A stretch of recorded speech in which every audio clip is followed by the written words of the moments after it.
Hello, good morning and नमस्ते। दोस्तों, आज की इस वीडियो में हम सीखेंगे किस तरीके से फियर या फिर स्ट्रेस हमारी इम्यूनिटी को वीक करता है और ज़्यादा से ज़्यादा डिजीज़ और इन्फेक्शंस हम अट्रैक्ट करने लगते हैं। दोस्तों, फियर वैसे तो एक बहुत अच्छी चीज़ है जब बात आती है हमें प्रोटेक्ट करने की, हमें सेफ रखने की। तो फियर जब रियल होता है तब तो हमारे लिए बहुत अच्छा है। सपोज़ आप जंगल में थे, कोई शेर दिखा, आपको उससे डर लग रहा है, तो ये एक अच्छी चीज़ है क्योंकि ये डर ही है जो आपको बचाएगा और आप शायद भागेंगे या पेड़ पे चढ़ेंगे and you will save yourself. So fear was very important for your survival. मगर आज जिस एनवायरनमेंट में हम रह रहे हैं, यहाँ पे कोई शेर नहीं आ रहा है, लेकिन फिर भी हम कॉन्स्टेंटली फियर में जीते हैं और ये फियर एक मैकेनिज्म के जरिए हमारे इम्यून सिस्टम को किल करता है। एग्जैक्टली ये प्रोसेस क्या है और कैसे फियर हमारी इम्यूनिटी को किल करता है, आज मैं इस वीडियो में आपको डिटेल में समझाता हूँ। देखिए दोस्तों, होता क्या है, सपोज बाहर आपने देखा लॉयन, जो फियर रिस्पॉन्स है वो कैसे काम करता है। आपने एक शेर देखा बाहर, अब शेर का इमेज आपके दिमाग में गया, दिमाग में जाते ही आपके दिमाग ने उसे एज ए थ्रेट डिटेक्ट किया। जैसे ही थ्रेट डिटेक्ट होता है, आपके ब्रेन में एक छोटा सा ग्लैंड है, आलमंड शेप का छोटा सा ग्लैंड होता है जिसे कहते हैं एमिगडाला। एमिगडाला एक थ्रेट अलार्म, एक डेंजर अलार्म की तरह है जो कॉन्स्टेंटली हमारे एनवायरनमेंट में ये चेक करता रहता है कि हमें कोई डेंजर तो नहीं है, हम किसी थ्रेटफुल सिचुएशन में तो नहीं है। ये कॉन्स्टेंटली मॉनिटर करता रहता है, एसेस करता रहता है। जैसे ही इसको थ्रेट लगता है, ये एक अलार्म बजा देता है आपके सिस्टम में, एक अलर्ट क्रिएट कर देता है। वो अलर्ट सिग्नल जाता है आपके हाइपोथैलेमस को। एमिगडाला एक तरीके से सिक्योरिटी गार्ड है कि जिसने सीटी बजा करके बता दिया कि भाई डेंजर हो चुका है, एनिमी एंटर हो चुका है या फिर कुछ ना कुछ खतरा हमें है। तो अब हाइपोथैलेमस है जो कि सिक्योरिटी मेन मैनेजर है, ऑफिसर है। तो एमिगडाला ने जैसे ही हाइपोथैलेमस को बताया, अब हाइपोथैलेमस एक केमिकल इक्वेशंस इनिशिएट कर देगा, जिन केमिकल इक्वेशन से पूरा का पूरा फियर रिस्पॉन्स एक्टिवेट हो जाएगा। ये क्या करता है, देखिए, हाइपोथैलेमस एक्टिवेट करता है F3 मोड। F3 मोड का मतलब क्या है, फाइट, फ्लाइट या फ्रीज। दोस्तों, जब भी आपको डर लगता है, जब भी आप किसी थ्रेट को आइडेंटिफाई करते हैं, तो आपकी बॉडी में 3 रिस्पॉन्स हाइपोथैलेमस क्रिएट करता है। नंबर 1, या तो आप लड़ेंगे, यू विल फाइट, या फिर आप फ्लाइट, आप भाग जाएंगे, आप पेड़ पे चढ़ेंगे या आप भागेंगे। तो या तो आप लड़ेंगे या आप भागेंगे। और तीसरा होता है फ्रीज, कि आप कुछ भी नहीं कर पाएंगे। आपने कई बार देखा होगा, बहुत से लोग कोई शॉकिंग न्यूज़ सुन के, कोई डरावनी न्यूज़ सुन के बिल्कुल पैरालाइज तक हो जाते हैं। कईयों में तो परमानेंट पैरालिसिस तक आ जाता है। इतना पावरफुल ये फ्रीज सिस्टम होता है। आपने कई बार लिजर्ड या स्नेक्स को देखा होगा कि जब उन्हें डर लगता है तो सबसे पहला काम वो ये करते हैं कि फ्रीज हो जाते हैं। जरा सा भी मूवमेंट वो नहीं करते, बिल्कुल एक जगह पे फ्रीज हो जाते हैं। तो दोस्तों, जब भी थ्रेट होगा, आपकी बॉडी जो है वो 3 रिस्पॉन्स क्रिएट करेगी।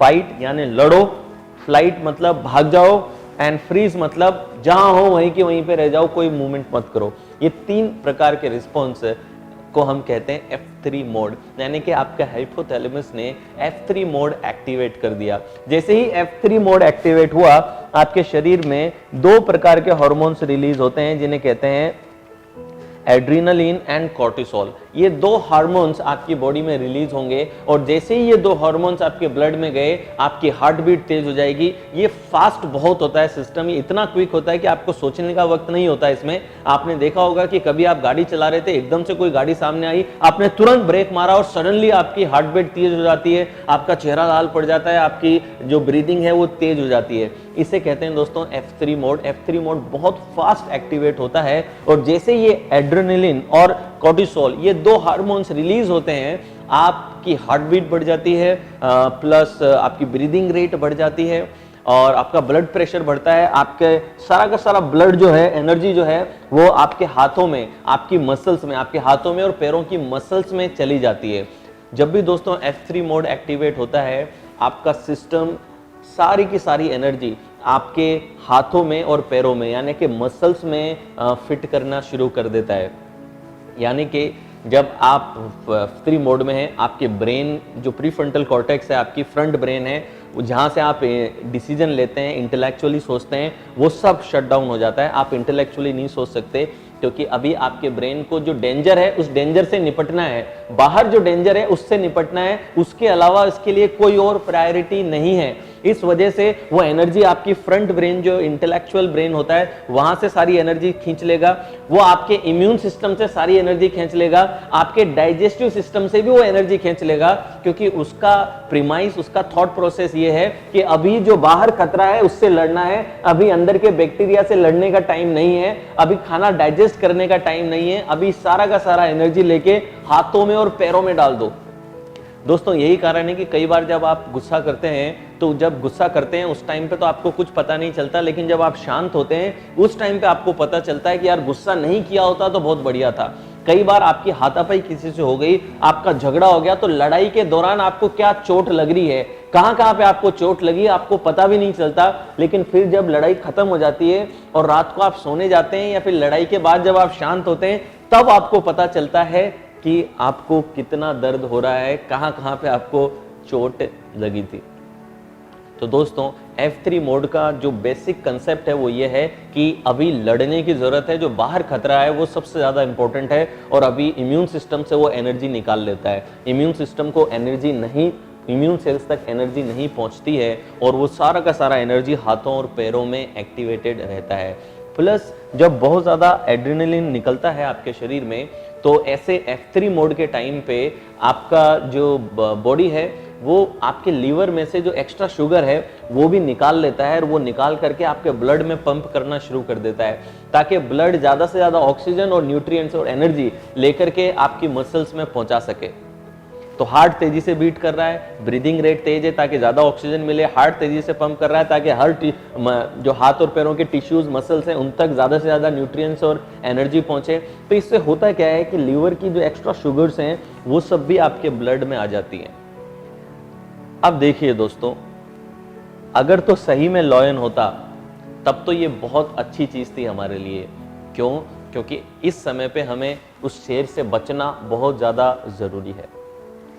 इस चीज के लिए हमें हाथों में, पैरों में एनर्जी चाहिए। और आपने शेर देखा, आप पेड़ पे चढ़े, भागे या हथियार से लड़े, जो भी आपने किया, जो भी एक्स्ट्रा शुगर आपके ब्लड में गया वो आपकी बॉडी ने कंज्यूम कर लिया, यूज कर लिया। लेकिन आज का जो दुनिया है या फिर आज का जो जमाना है, जिस वर्ल्ड में जिसमें हम जी रहे हैं, यहां पे रियल शेयर नहीं है। यहां पे कौन है? आपके असाइनमेंट की डेट, आपकी जॉब इंटरव्यू, आपका बिजनेस डील, आपकी इनकम की uncertainty. You are uncertain about income, you are uncertain about your business growth.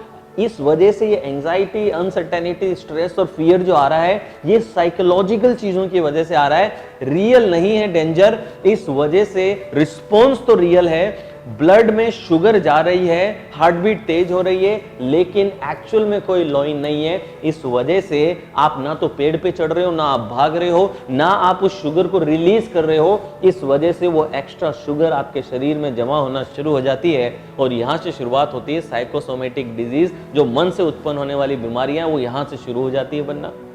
बहुत ज्यादा कोर्टिसोल के लेवल आपके शरीर में बढ़ने लगते हैं, आपको सेंट्रल ओबेसिटी आने लगती है, मोटापा आपको आने लगता है। तो दोस्तों बेसिक प्रीमाइस ये है कि पहले रियल डेंजर होता था तो हम जो एक्स्ट्रा शुगर और इस रिस्पॉन्स को एक्शन लेकर के यूज सब कर लेते थे, लेकिन आजकल क्योंकि रियल फियर नहीं है, हम बैठे बैठे कंटिन्यूअसली अपनी चिंताएं करके, अपने प्रोजेक्ट्स के बारे में सोच के, इनकम की अनसर्टेनिटी को सोच के ये F3 मोड को एक्टिवेटेड रखते हैं, जिसकी वजह से लोगों में diabetes, obesity, irritable bowel syndrome x, इस प्रकार की बीमारियां, सेंट्रल ओबेसिटी, और ये सब बीमारियां लोगों के अंदर आने लगी है।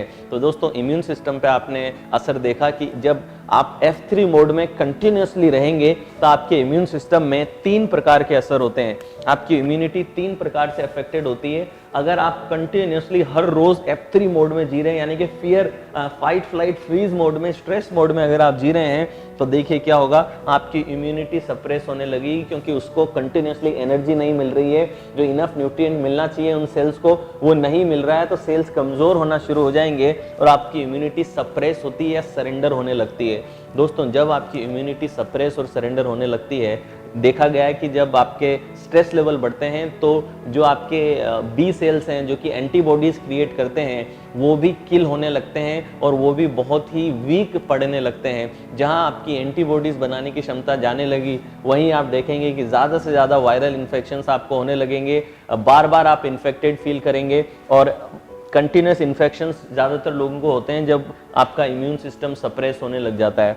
नेक्स्ट स्टेट आती है आपका इम्यून सिस्टम कंफ्यूज स्टेट में रहने लगता है। इम्यून सिस्टम कंफ्यूज हो जाता है, यानी उसको ये पता ही नहीं चलता कि बाहर का सेल कौन सा है, बाहर का वायरस कौन सा है और मेरी बॉडी का सेल कौन सा है। दोनों में डिफरेंशिएट करने की क्षमता उसकी जाने लगती है और इम्यून सिस्टम एक कंफ्यूज्ड स्टेट में जाने लगता है। और दोस्तों जब भी आपका इम्यून सिस्टम कंफ्यूज स्टेट में जाएगा उसको ये पता नहीं चलेगा कि खुद का सेल मारना है कि बाहर का सेल मारना है, और यहीं से शुरुआत होती है सारे ऑटो इम्यून डिजीज की।